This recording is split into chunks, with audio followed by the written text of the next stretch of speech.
La petite fille et le loup. Emma était une petite fille très gentille, mais plutôt têtue. Elle avait remarqué qu'après un câlin, tous les soucis s'envolaient et on devenait plus gentil. Or, on lui parlait toujours du méchant loup de la forêt qui mangeait les enfants. Pour elle, c'était certain. Si le loup était méchant, c'est parce qu'on ne lui avait pas fait assez de câlins. Malgré les recommandations de sa maman, elle partit dans la forêt à la rencontre du loup. Elle s'en alla à travers les sentiers et s'enfonça progressivement au cœur de la forêt.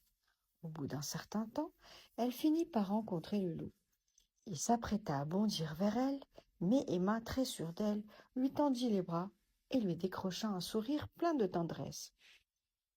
Le loup n'avait jamais vu une chose pareille. Il s'arrêta net et lui dit : « Ne sais-tu pas qui je suis ? » ?»« Bien sûr que si. Tu es le loup, répondit Emma. C'est toi que je cherchais. Je suis venue te faire un gros câlin. Un câlin? Mais je suis un loup, et je vais te manger comme chacun sait. Si tu veux, mais avant cela, viens faire un gros câlin. Tu vas voir comme ça fait du bien. Quelle drôle de petite fille, se dit le loup en la regardant de haut en bas.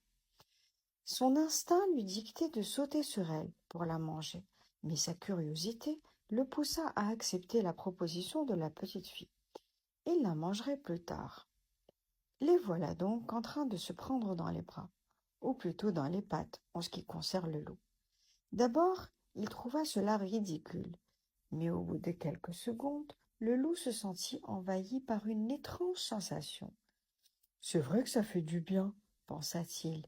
Après son câlin, il ne regardait plus Emma comme un bon repas, mais comme une personne très importante pour lui. Emma avait raison.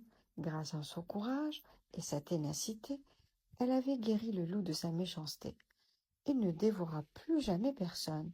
Ils devinrent les meilleurs amis du monde, mais surtout, dès que l'un d'eux en avait besoin, ils n'hésitaient pas à se retrouver pour se faire un bon gros câlin.